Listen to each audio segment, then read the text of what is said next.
Yeah. Gotta do it. All right, good morning, everybody. We're here at CKNA Round. Don't remember. I think 4 or 5. Yeah, 4 or 5. We have Matt doing well. We got my BFF Todd. We got Mike. He was gonna try to race, but he felt sick in the cart. He drove too fast. He drove so fast he couldn't keep it down anymore. You knew those would make the vlog. You're so embarrassing. So I missed practice yesterday. I've not been around this configuration. The guys gave me a roundabout what gearing to put on, but I'm going to ignore them and go what Chris is running, which is completely crazier than anybody else. So we're going to try to do that. I got to do pre-tech. I got to scan my tires in. I got to do a lot of crap. Hunter is back. Are you in retirement or out of retirement? Hey guys, Hunter with Jam Racing Vlog. We're here at Monticello, Florida, probably the best track here in the state. I'm gonna edit all this out. All right, guys, take it easy. Are you back? Yeah, I'm back. Oh, well, he's back. Let's see if he doesn't get kicked out this time.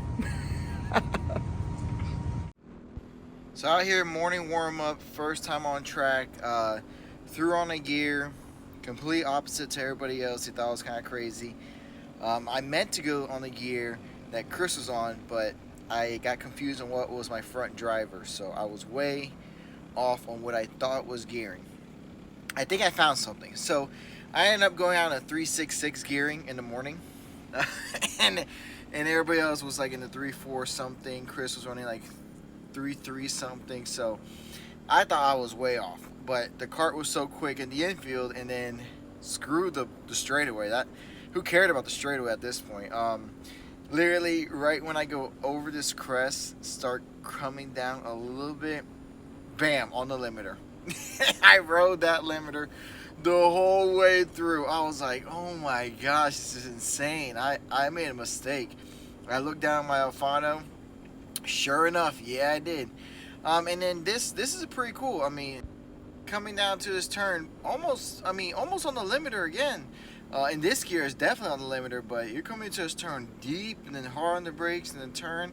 And in this direction is fun as well. It's very challenging. You have this first little chicane that you take. You can take that flat out once the cart gets handling really well. And then you're here in this high-speed section, a nice little right-hander, and this double left is I kept it really tight on this double left to get a good run out. So it had some technical areas, and then it was a fast flowy track as well. Same thing with this right-hander coming up. So you had 2 tight turns, and then everything else was basically keeping the car free and flowy. Draft played a big part, but you could get away, and if you broke the draft, you could get away. So it was, best of both worlds. Monticello is a super fun track. It's just in the middle of nowhere, but it is a blast to drive. Awesome time here. A couple times I've been here. I think this is the 3rd time total that I've been here. It is a blast to come. I've been to 2 CKNA events they've held here, which I think they've done an amazing job when it comes to CKNA events here. So super happy. Surprised of the time I did. Surprised of where I ended up on the leaderboard with that big mistake, but I found something. And I just stayed with it for the rest of the weekend. I let her eat the whole time. All right, guys. First practice in the books. Only practice in the book. Did really well. I guess I had a Hail Mary lap. P1, which doesn't mean anything. Let's do on some new tires. Do 1 gear change and then not mess with the cart. Let's see if it keeps rolling the way it is. Actually, and I'm taking a 5-pounder off because apparently these scales are a little heavier. I gained some weight last night. For qualifying, I just did not time any of my runs I wanted. All I did was drop 1-2, so I went from a 3.66 to a 3.60 gear ratio, and I just did not time it right. I came up real quick. I hate passing people during the qualifying run. It doesn't kill just my lap, it kills their lap as well. Joey sees me on the inside, lets me go by, but it just murdered this lap coming up. This was the quick lap too. I thought I timed this one right as well. I had a decent gap to Barry, so I didn't think I was going to run him down at all. But my cart was just starting to come in real hard out of nowhere. Everything was just working to perfection. And then when I see myself run up onto him on his double left, I'm thinking to myself, I'm going to get a really good draft. I know the gearing is going to hold me back down the straightaway, but I might going to end up pretty dang close. And at this point, I'm like, okay, I'm real close. So I'm not trying to time. I'm trying to time how good of a run I can get up on him. And then from here on this double left, the car just kept getting quicker and quicker and quicker. And I was like, now I'm screwed. I knew this lap was a throwaway lap too, so I was not really happy with my qualifying performance at all. I usually time it a lot better. I didn't time any of my 2 runs well at all. And then I thought about maybe throwing it up on the inside, but I was not going to screw up his lap, so I basically just rode behind him. Almost screwed up our lap because I did not expect him to brake early, and you know, that was it. Basically, P2, super happy, can't believe it, ecstatic, for no practice good. Oh, nice. All right, guys, we just finished qualifying. I'm gonna walk over to my buddy Ron's kart. He's on the fast ass MGM as well. Had pole, but you know, I ended up passing my teammate, which really sucks, Joey Miller, on that final corner. I don't like passing people, but I misjudged the distance. I had a really good run up. And then my first lap was real fast, but I didn't push it hard enough because I didn't know the grip level. So just going to take a look at Ron's kart, P2 in qualifying. Let's see if we have anything else for the front guys, and hopefully hang on for dear life and go for the win. That's all we can do. All right, for heat 1, I start P2. I'm on the outside. Ron and I are going side by side, and next thing you know, I see Todd Barron cut the track, and he ends up on my inside. When we take this right-hander, he, you know, elbows out driving, pushes me to the grass, so I was not too happy about that. Got a good run up on the inside, and then basically I was just going to protect the middle part of the track. I hadn't done my move yet. You're allowed 1 move. I don't even feel him back there. I must have hit him. He said I did a double move. All I did was take the normal racing line. You're not going to see in this video because I'm not going to be behind him at all, but I noticed that he does something extremely different than everybody else during these races. Is he waits until the very last second to take the racing line. He'll take a big loop and then shoot back to right. He never gets called for blocking. So that's exactly what we've all been starting to do. We'll ride the line at the very last second and shoot back to the racing line. Is it a double move? I don't think it is, just because they haven't called on him.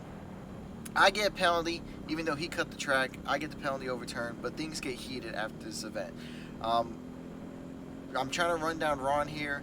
I didn't do any gear changes for this event at all. I thought the gear I had was, you know, I was going to die a little bit on the straightaway. Actually, I was going to die a lot down the straightaway. But having that shorter gear ratio, I'm able to get a better run in the tight section. So after a couple laps, I start running Ron back down, but it's just, you know, too little, too late. Not enough time to get up on back on him again. So definitely trying my best, seeing if I can close down the gap. The heats are not progressive, so they're progressive. They're not done by points. So where you finish is where you start. P2 was kind of risky to start there. The first time I did not want to start P2 again, but I had a big enough gap to P3. So really P2 was where I was going to end up unless Ron made a mistake in the last part of the track, which he did not make a mistake at all. His kart was just hooked up flying. I did notice though that in the tight section he was geared for the top end for sure. He had a monster straightaway gear, and in the tight section he didn't have anything coming off the bottom. So I was going to use that to my advantage the next race, knowing that he definitely had a much lower gear.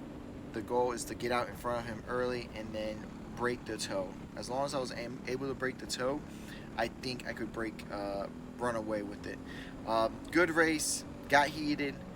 I'm going to turn off the volume and explain what not to do after the race.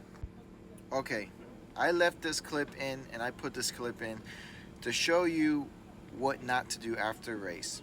First, everybody's heated when you come off track, so I don't recommend walking up to the individual and accusing him of anything. Cool off. Second of all, my reaction was not the best. This has been steaming since Charlotte. I got roughed up in Charlotte, got taken out, and no penalty was handed out. He comes up accusing me of doing a double move, which all he did was the move that he always does, and then we get into an argument. This is piss poor of us. I'm not proud of it, but I left it in to show the younger class, don't do this. Don't be the masters. Heat 2 coming in, starting P2 again. I get a great jump and everything works out to plan. I'm able to use my shorter gear to get away from the pack. They get tangled up a little bit in the back. And then I'm able to break the toe the first lap. And then once I'm able to break the toe, I know 2 or 3 carts together are going to run me down. I'm just expecting someone in that pack not to use their head and run me down, which actually worked out best. I know Insco, Pinkston were coming. Ron was the wild card. Ron is an amazing driver. He's gotten real fast over the years. But I know Ron won't work with anybody unless he's like really far back. If he feels he has a really fast kart, he will attack and try to pass and then go after you. So I was banging on him to battle out with Pinkston and with Insco. And it worked out great because they battled out the race and I was able to break the draft and then cruise on to a nice Heat 2 win. Kart was doing great. It did not get tight at all. I didn't have any tightness on. I didn't make any adjustments at all. I think I had just a hair of negative camber and called it good, sent it. I changed I didn't change the gear for this one, but I was thinking about changing the gear for the final. I still ran the 3.6.0 gear the whole day. For the finals, I decided to drop 1 tooth to a 3.5.3. Just to get a little bit more top end, because I know that these guys were going to stay lined up for the finals this time, and I did not expect to have it as easy as this one. This time I used the gearing game to break the draft and then to stay ahead and then hope they would battle it out, which they did. If they would have stayed nose to tail, they would have definitely ran me back down and then just drove right by me past down the straightaway. So I'm glad that didn't happen. I'm not making fun of anybody. I'm just letting you know that was my mindset. I always think about, this is my opinion, this is my mindset during the race. I know who I'm racing around and who I'm racing with and against, and I know their driving styles and habits. Pinkston will sit and push. Same thing with Insco. They will sit and push. They will swap positions. Ron's extremely fast, and I know that for the last couple races, he won't really sit behind and push. He likes to get pushed. So he would battle it out with them. And that was exactly what happened. I came off track, I looked back, and they just kept swapping positions left and right. So the plan worked out to what I expected. I did not expect it to work in the finals, so I'm already thinking ahead of how to adjust for that. Overall, like I said, kart did an amazing job. Weather was starting to look a little dark. I really didn't want it to rain, even though I love racing in the rain. I have a good enough kart to win in the dry, and I really wanted to take this one home in the dry if I could. Nothing's guaranteed. The competition is extremely tough, and in the finals, I know it was going to be a all-out fist fight. Just because I know Todd was coming back from his earlier incident. So overall, really good race, but the finals coming up, and it's going to be a really hard one. All right, guys. Heat 1. I don't know if we did a recap. Heat 1. Got heated. Got a penalty. Went to the penalty. Got overturned. Heat 2. Good race. Got clean. Got out front. Hit my marks. Ron was catching me. So for the finals, no changes. Same tire pressure, same everything. And then try to push Ron away or Ron push me away. And make it a 2-horse race. That's all we're going to try to do. Alright, finals coming up. I'm starting pole. I bring us really slow because I know I got more teeth than everybody else. I drop the hammer and I'm gone. I look back, I already clear them going into the first chicane, so have a really good run through the chicane. I make sure I stay off the curb just in case someone's on my outside. I make sure I eat the curb, make sure someone's not on my outside, I don't hit them. And then I look back and I got a 4 to 5 car gap already. And then from here on out, I know Todd doesn't like to push. I know he will try to pass and try to get up to me. That's exactly what happened. They start battling out. And then Todd lost his bumper bolt, so then he got penalty, and then that gave me a big enough gap to, from there on out, maintain the lead. They didn't really line up too much behind me to try run me down. I think they did for a couple laps, and then with 2 to go, they basically start battling it back out. Being in the lead is probably it's really difficult to lead. You don't have any braking points, any markers, any references. So what I try to do is just hit my marks every lap, and then I have a lap time I want to hit every lap. So I'm shooting for like at the beginning of the race, if I can get to the 112 flats this race, that was my goal. And then after that, I was trying to nail off 111.8s.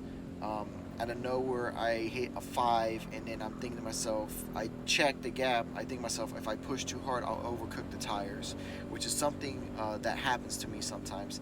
I'll push too hard, nail off some really fast flyers, and then overcook the tires. With 2 laps to go, I look back, I got a big enough gap, so now I'm just thinking, okay, let's just hit 111.9s or 112 flats should be good enough to hold the lead, which it was.